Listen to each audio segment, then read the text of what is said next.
This is Srikanth Tadvarti. You watching Srikanth Ideal Chemistry. In this video, we are discussing about representation of enantiomers by Witch dash model and Fisker projection model. So first we discussing about Witch dash model. So first model is a wedge dash model. So I just want to explain the wedge dash model with one example. So I just take the glyceraldehyde as an example. Here I just take one example, that is glyceraldehyde. What is glyceraldehyde? So if you see the structure of glyceraldehyde, so it will be present like carbon, CHO, OH, and H,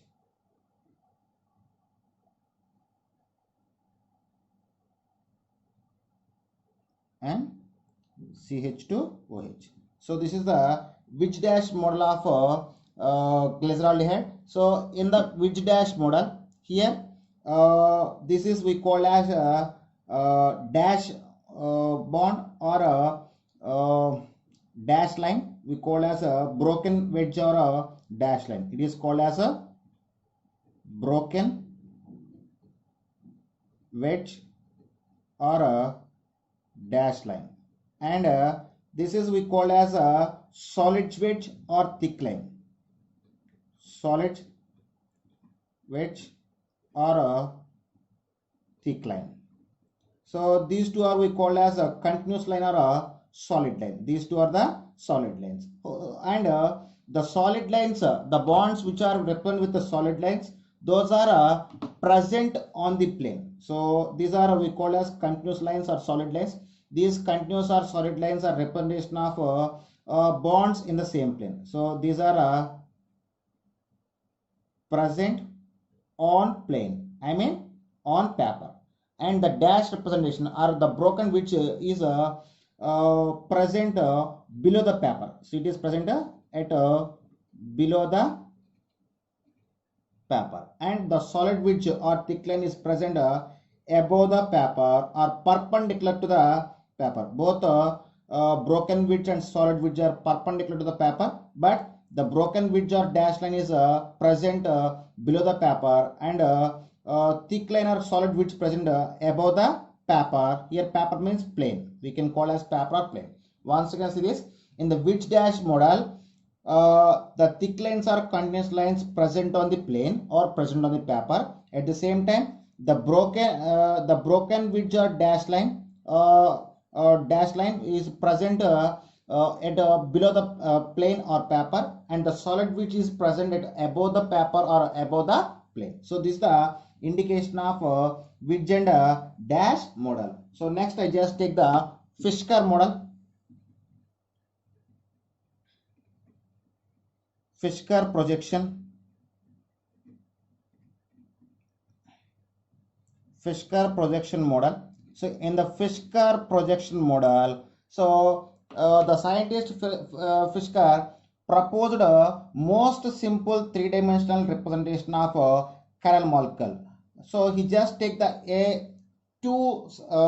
he represent the point of intersection of two perpendicular lines to represent the chiral center. So he just represent the entire molecule with two crossed lines which is perpendicular to each other, and the intersection point of two crossed lines he called as a chiral molecule or a chiral molecule. Chiral carbon. So the intersection position can indication of chiral carbon, and here this is a horizontal line, and this is a vertical line. So the horizontal lines are the groups present on the horizontal lines. Those are the bonds or groups present on horizontal line, those are present at out of the plane. The groups or atom present on horizontal line, those are out of the plane, I mean, these two groups are present below the plane and above the plane, and the vertical line, the groups are bonds present on vertical line is a indication of on the plane. I mean, the groups present on vertical line present on the paper, and the groups present on horizontal line, those are out of the plane. I mean, the groups present at below the plane and above the plane. This is about horizontal line. So this is about the Fisker projection. The scientist Fisker project the three-dimensional representation with a intersection of two lines which is perpendicular to each other. The intersection point he called as chiral molecule or chiral carbon, and the horizontal line, the groups are bonds present at a horizontal line, those are present at those are representation of out of the plane, or the groups are bonds present on the vertical line, those are present on the plane. For this I just take one example, that is 2-butanol.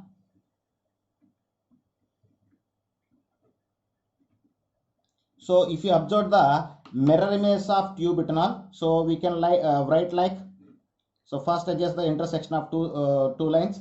So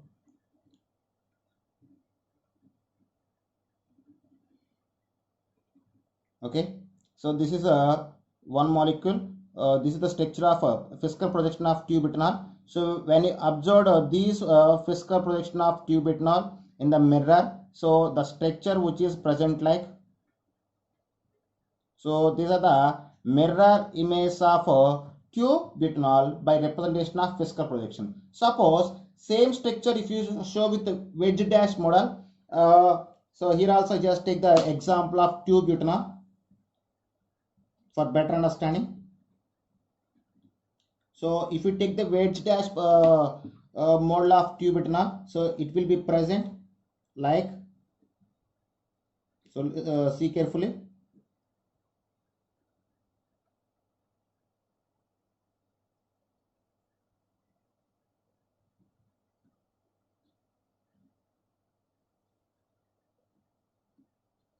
Okay, so this is the wedge dash model of 2-butanol. So when you see this structure in the mirror, so it will be present like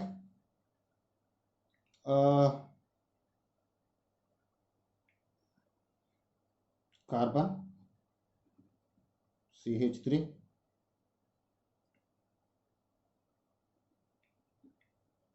OH, H, and C2H5. So this is the mirror image of 2-butanol based on the wedge dash model, and this is the mirror image of 2-butanol based on the Fisker projection model. So like this we can represent the enantiomers in both wedge dash model and Fisker projection model. So once again this, in the wedge dash model, the broken wedge is representation, the groups are bond of broken wedge is present below the paper, and solid wedge is present in the above the paper, and the continuation line or solid line is representation of present on the plane. In the Fisker projection, in the cross section of two lines which is perpendicular, the horizontal line is representation of out of the plane, and vertical line is representation of on the plane. So this is the representation of wedge dash and Fisker projection. Next I want to explain about the interconversion of wedge dash to Fisker projection and Fisker projection to wedge dash projection. Okay students, if you like my concept, please subscribe to my channel. Please like and share my videos. Thank you.